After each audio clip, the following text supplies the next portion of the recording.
Hello everybody, hey, it's Ken Faulkner, and it's time for another knife video. I'm kind of that in-between time right now. Blade show is on its way, but I'm not buying right now. Some are showing up for various reasons, and you probably could have bet on that, and your odds wouldn't be so amazing that you'd win a lot of money, but it's a pretty safe bet the way things go around here. But these are knives that I've had for a while, and I'm kind of trying to come up with cool videos. Some of them not so long, looking at them but some of them have been here for a while. Anyway, just trying to think of things, and I just hope this one is a little thrown together, and I hope that you guys find it entertaining.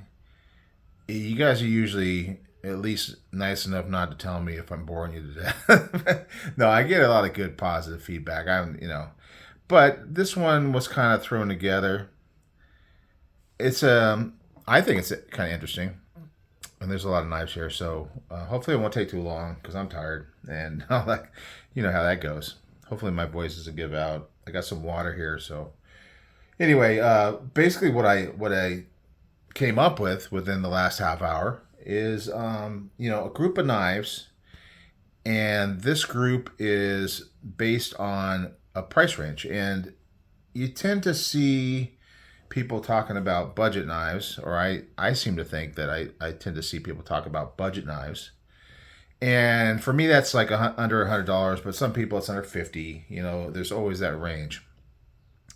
And then you also see people talk about just really fancy knives that are probably somewhere between $250 and $500. So this one, I kind of thought this is kind of like a in between, kind of a tweener thing. That was a term, I don't know, they used to use it talking about kids that aren't quite, they're not elementary school, but they're not teenage, so they're tweeners, right? Tween age or whatever. These are kind of tween knives because they are in that $100 to $200 price range. And I was just kind of curious to myself, kind of thinking about it and wondering what I can get. And one of the things that I did with this is I was thinking to myself, I know a lot of people like to get USA made knives, and that's all they want to get. I was talking to a buddy today. He's really into USA made knives, and he's been buying more expensive knives, but he kind of feels like he needs to kind of tone back. We all have those kind of things where we may be getting out of our price range and really kind of have to realize we got some limitations that we're dealing with. So I was curious, for one thing, if I could find, out of 10 knives, I got a lot of knives in this category, but out of 10 knives, could I come up with half of them that are USA made and half of them that are from somewhere else? And the curious thing is that I did the USA made only, and I have more than just what's shown here. So I was surprised at how many are in this price range. And we'll talk about the ones that are here. Another thing I got to mention is that, at some point I went through and found prices on these things. They may not be current prices. Some of these may not be available right now. I don't know. I mean, certainly like a Devo knives, it's really hard to find those things in stock. They pretty much sell out. The Fractus is another one of those, for sure. So, but I'm just trying to pick like really standouts in this price range. Not all is. You got the Bel Air. Now that's, I believe it's still available, and that's something that's easy to get. The Deca probably. A little cheating because I've redone the scales on this one. It's the only one here with extra scales.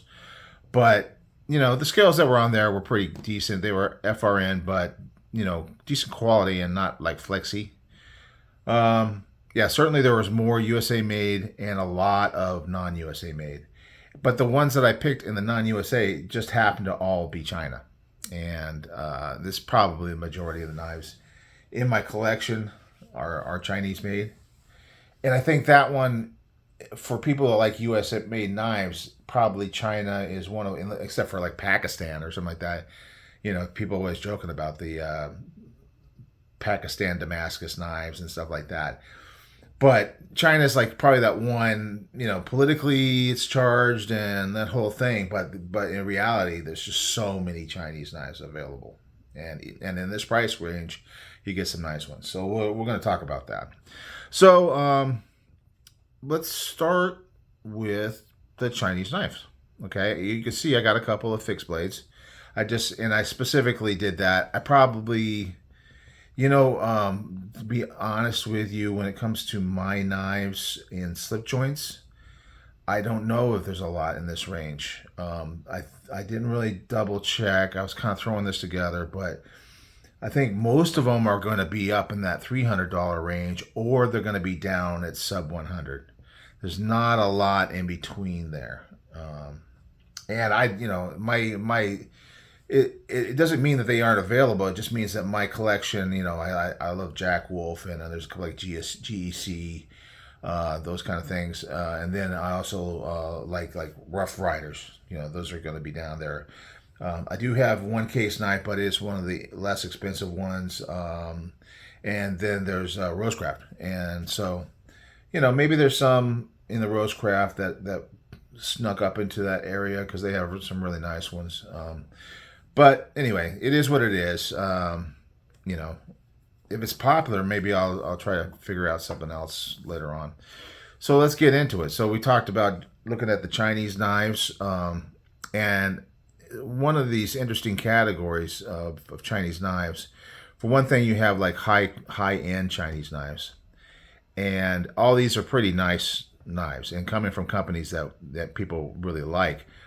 And some of them are from designers that are American made. Specifically, these two here are not American made, but designed by American individuals that are getting things OEM'd over there because of the fact that they're small. And if they were to try to go USA made out the box, you know, it's going to be hard to do. So we'll get into. I'll just start with the fixed blade. So this is the Stiffy P, and that's Kungwoo. And if you're, you know, watching YouTube or familiar with, you know, good knives that are popular right now, Kungwoo's definitely on that list. They got the Padre, ex-Padre, so many Compadre. You know, they got a lot of big popular knives, and they are doing some OEM work. They did it for Metal Complex on his Excalibur, which I don't have, but that would be out of this price range anyway. So this is the Stiffy P. I don't think they have a lot of fixed blades, but this is a nice high quality one. I like the touches on it, where you got these big round screws that are, I think they're hex. This has a flat on this one, but they're just not your normal, like, you know, T8, T10 type thing. They're big, and they have a aesthetic to it. The handle is very ergonomic, extremely ergonomic for a small knife. It gives you a little flare here in the back. You get a little finger choil up here. The grind lines are really nice, and this is an interesting steel. That I can't remember ever, because it's an odd one that you don't really hear about too much. Vanadium,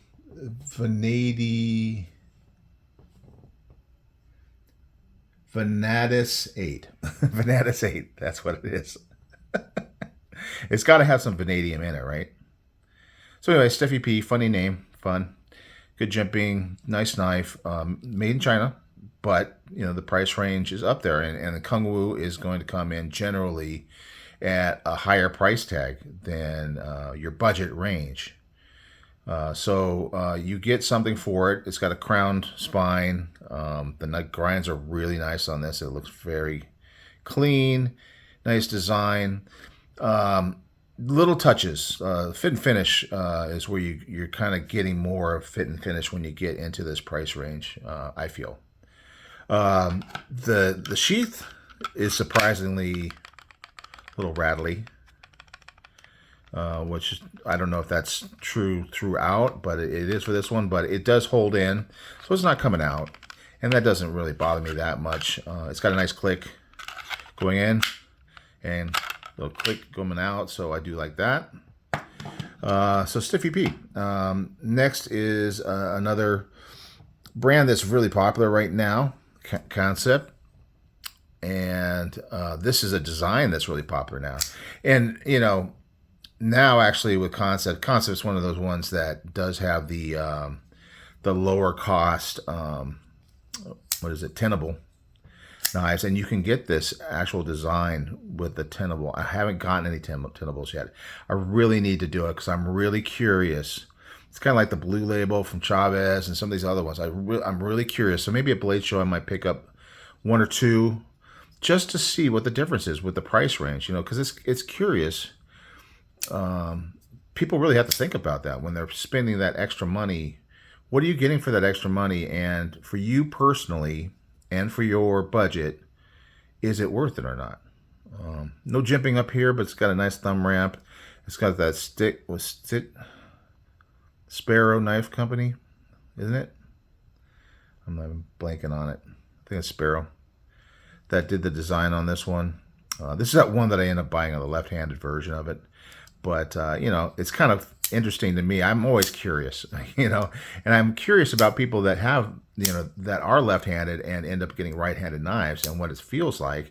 And this is the closest I can get to really experiencing that, I think, is getting an actual left-handed built knife because it's not reversible. And it's really not that bad. I'm sure if it was a frame lock that had exposed frame lock, this is kind of almost like a sub-frame lock because it has this this awesome carbon fiber on the outside of it. So you're not going to put pressure on there. So that helps a lot when you're going opposite hand side. The good thing about this is that I usually carry front right pocket with the main knife I carry, so my right front pocket is usually kind of available for a clip knife. I'll often put like a pocket dropper in there or something to that effect. But for the clip, there's nothing really taking that real estate, and I can pop this one in, that one. Of course, I'll forget because it's not my normal carry that way. I usually have back right pocket or back left pocket, front right, in order to maintain that right-handed clip position and have the blade up against the edge of the pocket, so it's not opening up. Anyway, it's very cool, kind of a little bit of fantasy-ish kind of blade shape, but I love it. I love that little pinch thing. It reminds me very much of Spyderco and some other ones that I really like, which really gives you a good able to penetrate. And it does have a nice pointy and kind of somewhat reinforced because it's kind of thick up here. Nice knife, great design. I mean, obviously it's very popular. I remember when I got this, a lot of people were oohing on about it.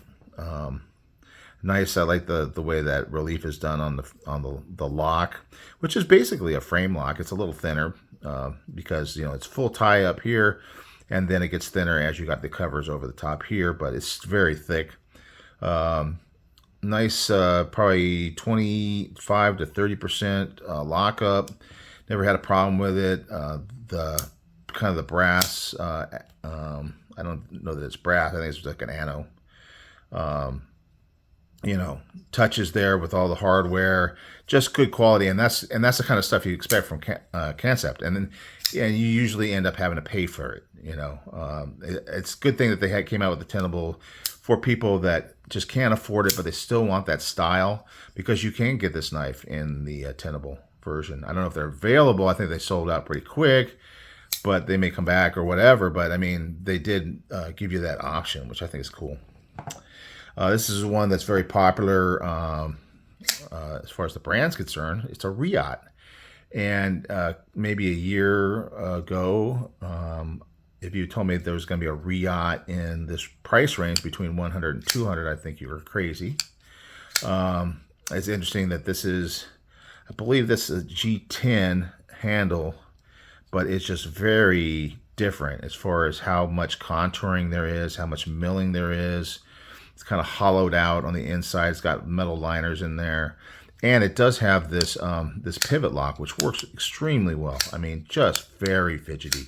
It also does have that lock, that extra lock to keep you from closing. The concern about pivot lock and button lock is that you might close it in your pocket, or might open in your pocket, I guess, or when you're using it, you might put your hand up against that button and close it accidentally.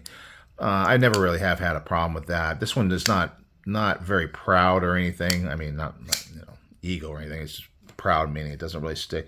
It does have that kind of ring around it, and it does stick up a little bit. Makes it very easy to access, but I think you just have to push it so much to get it to close. But it's not hard at all. Very fidgety. I really like the fidget on this one. Button locks are great for fidget. This one does not feel bad in the mushiness. You know what I'm talking about? That mushiness. A lot of people don't like button locks because it's a little mushy coming out. This one seems to really kind of work pretty well for that. A little bit of a detent feel on it, and I think there's something to do.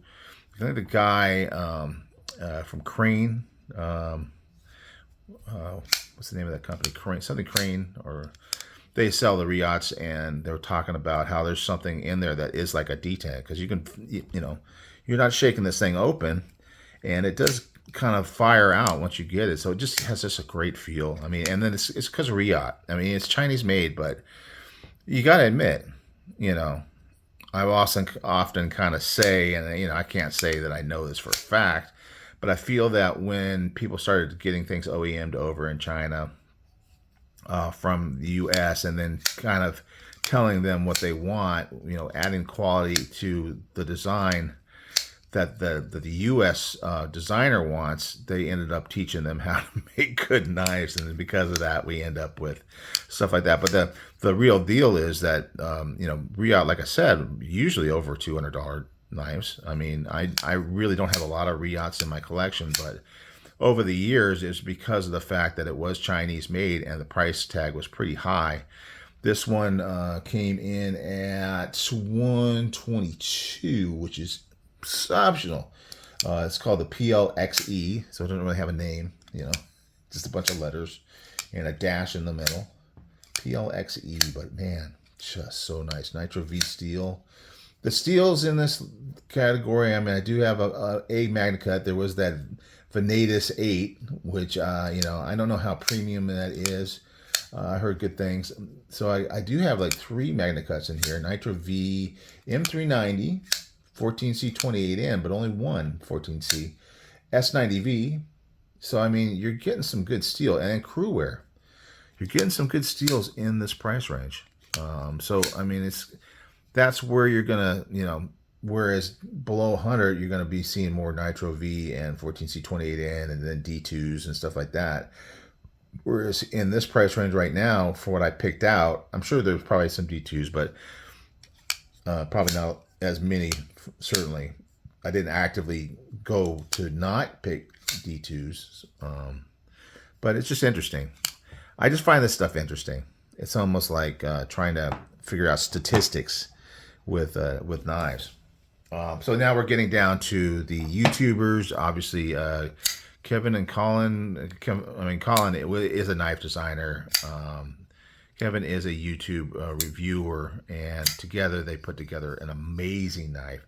This is going to be your 14C 28N knife. A lot of theirs are going to be over that $200 range. This is such a nice knife design, wire clip, which I like, but they've kind of tended to go now to a milled titanium clip. Haven't gotten any of those yet. I'm hoping to pick up something at Blade Show. They tend to bring in stuff that are basically sold out, but they have some at Blade Show. I'm hoping I can get a tall boy, but who knows what they'll have. They got a lot of cool prototypes right now. I don't know if they're going to be selling any of those.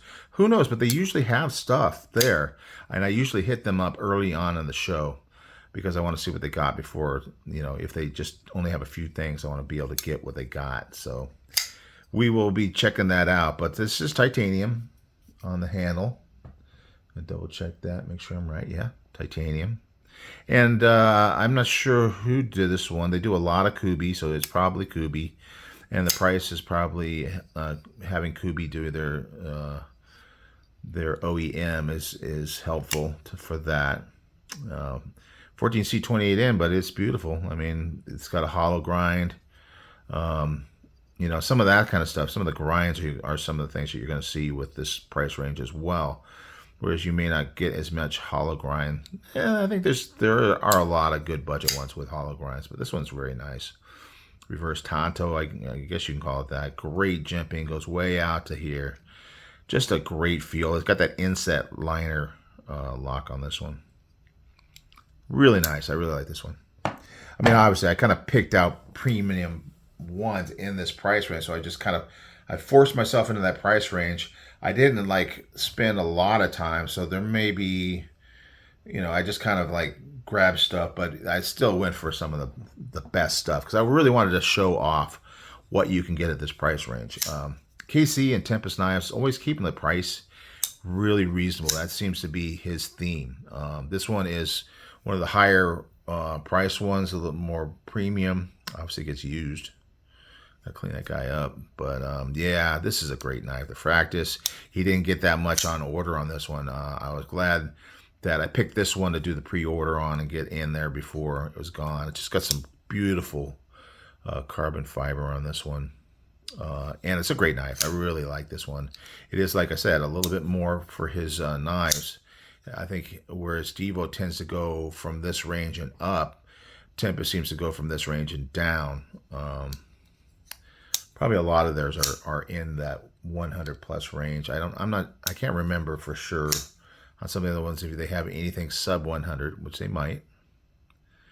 But yeah, very, very nice. This is my favorite right now. I'm hoping to get the downdraft. He said he's going to have a few of each. I'm going to be running over there real quick, trying to grab that Flame Anno one that I want. And then we'll see who takes the top spot in the Tempest Knives category. Maybe I'll do a Tempest Knives collection once I come back from Blade Show. Because I got a decent number of them. Got some good ones. I think they're some of their Kubi stuff, though. What's the little EDC fixed blade that he's got, Dust Devil or something like that?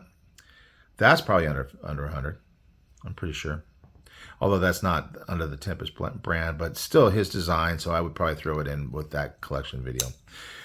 All right, let's move into the USA side. Down here, some real classics here, and great to see them in this price range, really. We'll start over here with the Bradford.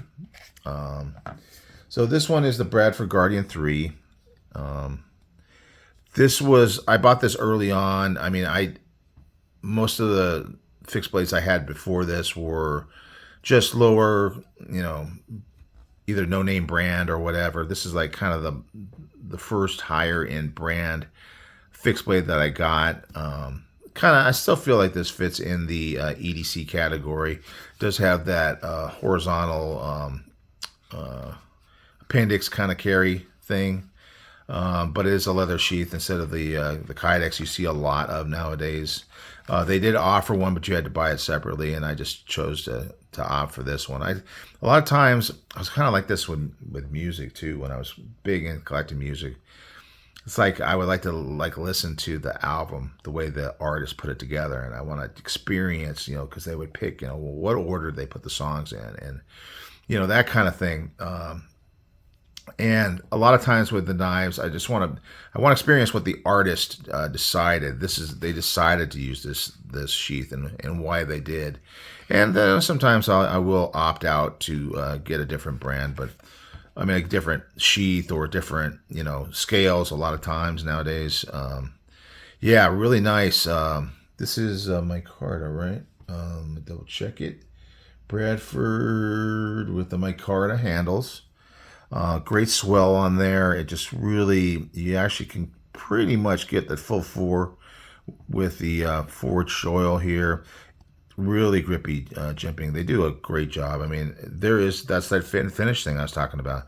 Look at the way that it's almost like file work on the edge back here, all the way across.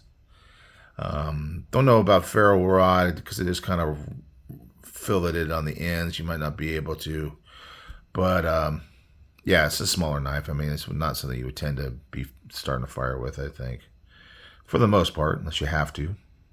M390. This is the M390 in the in this category. I think there was only one of those. Yes, yes. Older design, so the M390 was the big thing back then. So yeah, it feels really good. Great one. One of those early ones, early adopter of that fixed blade, fixed EDC kind of thing. Kershaw. This is where I kind of like, I do have the Leak. I have some other Kershaws, Decimus, which is designed by Hinder, stuff like that. So there's some that I got, but then they're all like assisted and a little down on it. The Leak is great though. I mean, really. But this is where they kind of came in and said, hey, we're gonna, look at what's going on in the new market and what people are really buying. I mean, maybe they're, because I think some companies tend to just go with, okay, we're selling plenty the way it is. We'll just keep doing what we're doing and not try to innovate along with the industry. But I think with the Bel Air here, they really did. I mean, because the Bel Air does have Magna Cut blade. Make sure I get this correct. Where are you? A little tired here. I do like this one. It's a little small. Why am I not seeing it? Why am I not seeing it on the list? That is really... my eyes are just too tired? I know I saw it to pick it out. Anyway, Magna Cut blade. I could probably see. Yeah, Magna Cut says so right there. Very fidgety. It's got that crossbar lock. That's the only one out here really that has the crossbar lock, right? Oh no, the Deca does as well. Sorry. Yeah, I don't know why I didn't have it up here on the spreadsheet. That is, but yeah, it's a little bit smaller for sure. But I can get 4 on there. I just really wanted to see what they could do with an American-made knife, because it is American. Not all their stuff is. You can definitely, there's a lot of Chinese. The Iridium is a really good one, but it's Chinese. So, if you do want to get that American-made, it is very lightweight, so it's kind of like the bug-out killer sort of thing. Nice shape with a low tip for good good cuts on a flat surface, utility cuts. Great sharpening choil. Definitely gets out of the way. I can't really see too well in this light if the plunge is close. No, I think it's pretty good. Yeah, so they did a really good job with this one, especially with it being lightweight. Not really my thing, but I can appreciate it, and I do have lightweight knives, and I do like to be able to pick a lightweight knife when that really works, like with what I'm wearing that day or whatever. Use it as a backup, a knife, in a carry. Like I said, that back left pocket, I'll use that a lot. And sometimes it's just better to have a smaller knife in the backup. Sorry, I need that water. I could feel the voice going. Excuse me. All right, maybe we'll make it through. We only got 3 knives left. This is a great one. I mean, and this was just barely under this version of it. I do have the button lock version in titanium, and that bumps it over 200. So this is kind of bottom range for American Blade Works. It's a liner lock version instead of the button lock version. It does have Magna Cut steel, and they do have that cool kind of, you can see it in the light. It's kind of like a CNC kind of, man, I'm just not really keeping up on keeping my blades clean lately. Anyway, like a step on there, like it's going through and cutting and cutting and cutting and getting that bevel, that secondary bevel. Very clean, very nice. I love the mic. I'm big on micarta. So, this is the first one I got from him. I just really wanted to check out what he got. He's got the milled titanium clip. I really love his story. I love talking to him and his wife. It shows they just are just just good people. Just, you can feel it coming off them, the aura, you know, just being nice and proud and loving what they do. And, you know, especially him, you know, this is like his love, his desire. So, I mean, it's a basic knife. It is a basic shape. It's not really anything super fantastic about it other than the fact that it's super clean and it's got nice, very nice. It's got that inset liner again. Yeah, so American made too, Magna Cut. All that stuff really is very nice, I think. Great knife, good size. Definitely plenty of handle. You don't have to choke up. You got this little place you can if you want.